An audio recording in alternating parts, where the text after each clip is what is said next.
Good morning, everyone. Thank you for coming. I'm here with two of my partners in James H. Birch LLC. This is Stephen Peer and Peter Airy. They're partners with me, and they are the developers of this who will be in charge of the construction. They know this kind of end of it inside and out.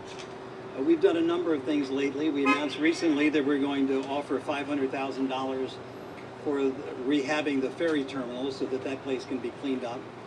And we have long ago, one of the first things that we did was to ask Danny Flaherty, who is a citizen and a longtime resident of New Orleans and well beloved because of his wonderful music in this city, to open another club here for the people of New Orleans, and he agreed to do that.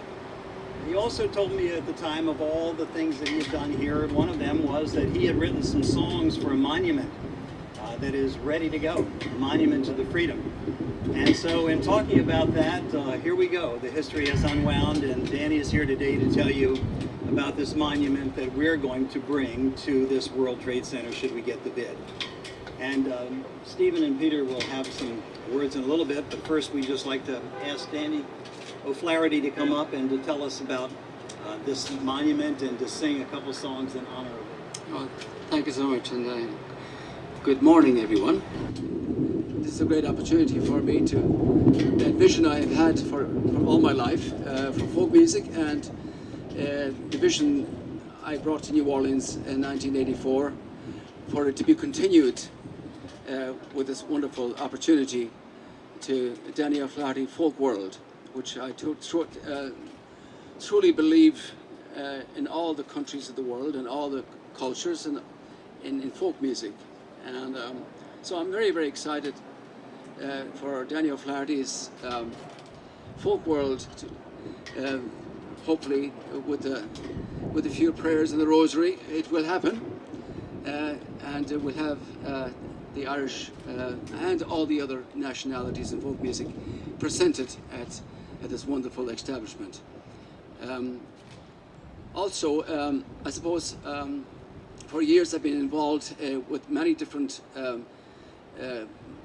music of America, and about say 6 years ago I started to work with the Spirit of Freedom, and for 3 years did a lot of research on the Constitution, and worked with Misha Gotchgotch's from Esplanade Studios here in New Orleans. Worked on the album, and we got the kids from the West Bank, from the ladies of our Visitation of Our Lady on the West Bank in Marrero, to sing on these children's songs about America, and it's for adults as well. And it's a wonderful project, certainly a vision of former Supreme Court Justice Warren Burger and others to have this statue, and also the Constitution and the Bill of Rights to be put all over the United States in schools and colleges and public places. And I'm delighted to be part of that project as well, to be here in New Orleans next year if Jim Birch's proposal wins the bid. That's another wonderful part of our history, and there is a great connection with New Orleans going back to the time as well. Historians will tell us. So I'd like to do a song from that, the theme song of the statue, and it's about America. It's about all of us here today, and hopefully you'll enjoy it.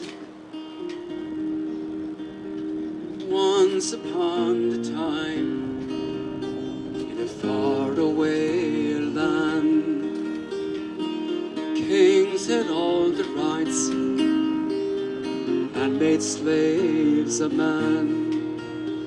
But something began to happen as the time went by. A prayer rose up for freedom. Freedom was their cry. Brave hearts began to gather from far across the sea. They'd ride the waves to freedom, for a taste of liberty. Many weeks on ships at sea where we no place to raise our heads. We touched the shores of freedom where our dreams had led. We told ourselves America is where we belong. We'll cast our nets and farm our fields to make our nation strong. We called ourselves Americans. With grace we would stand tall. With solemn vow we'd live our lives with liberty for all.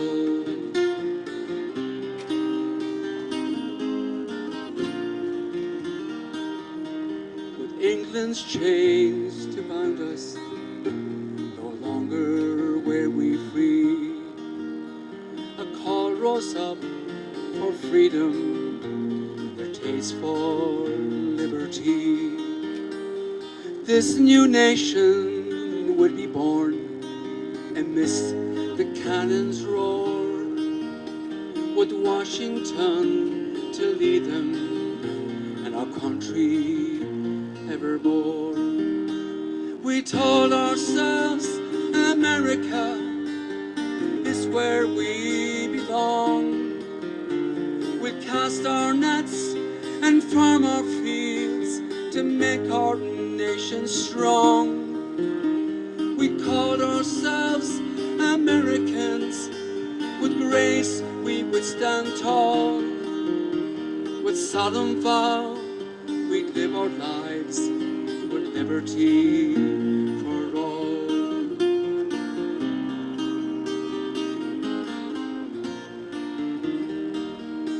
We can't forget those heroes who fought and gave their lives. They won the fight, brought you rights. For you, those heroes died. And all of you must carry on, take your place in freedom's song. Live your lives, keep their dreams alive, and keep our nation strong. We called ourselves Americans, is where we belong. We cast our nets and farm our fields to make our nation strong. We called ourselves Americans. With grace we would stand tall. With solemn vow we'd live our lives with liberty for all. From the mountains to the prairies to the ocean, white would fall.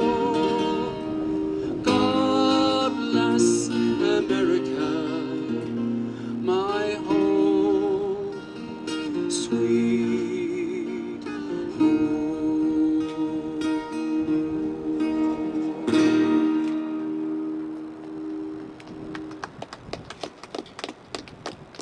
Of course, we're missing the children from the lady over visitation on the West Bank. I guess didn't have time to get them over here today. They're all on holidays anyways. Thank you so much. That's one of the songs on the Spirit of Freedom and the theme song for the presidential statue that will be coming here next year.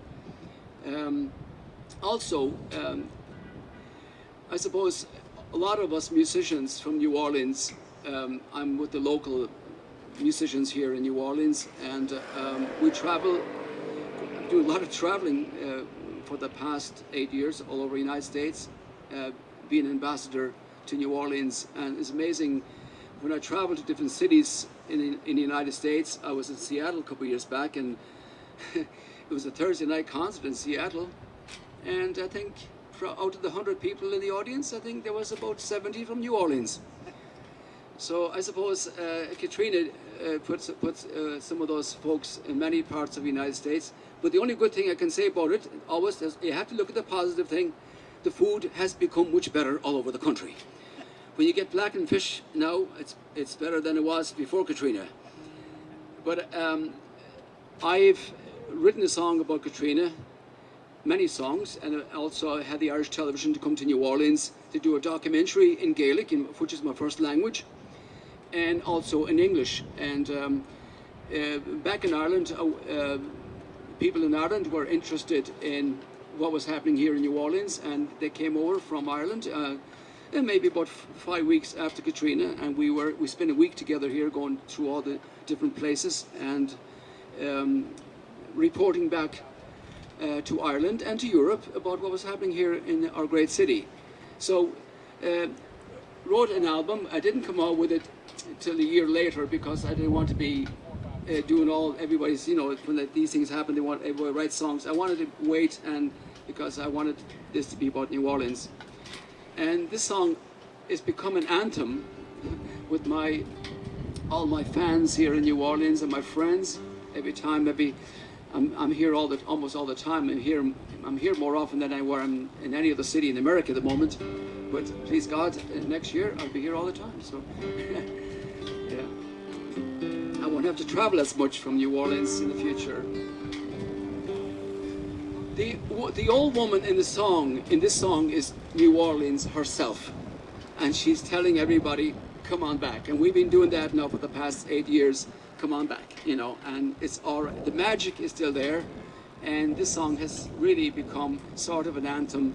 And sure, a lot of New Orleans musicians like myself have their own song about New Orleans. This is the Irish one. She slumbers quietly in an ancient mist, memories of kinder days, my sunlight kiss, her flowers all in bloom, and her music played. And in the darkness now, you can hear her say, and it's still there, the magic's there, the magic's there, beyond the gates, beyond the gates, behind the walls. It's in the dream of twilight song within your heart, the secret garden call.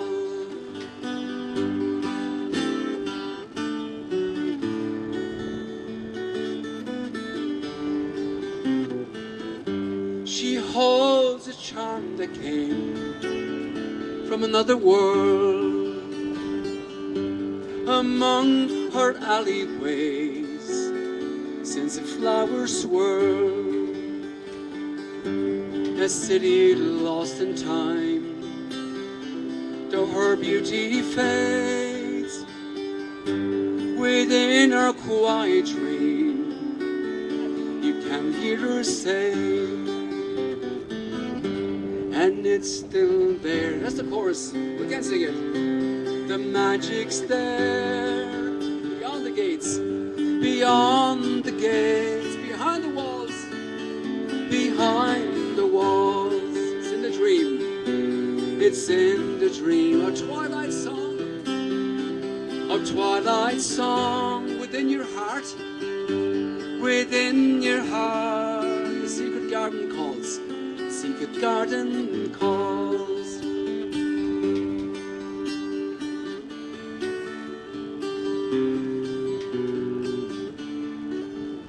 She's where the storms of wind and a cruel decay, her heart is broken for people far away.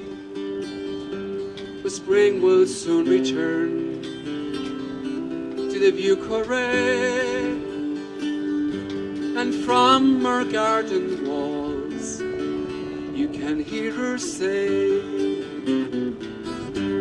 and it's still there, the magic's there, the magic's there, beyond the gates, beyond the gates, behind the walls, in the dream, it's in the dream of Twilight Song, of Twilight Song, within your heart, the secret garden calls. Thank you very much.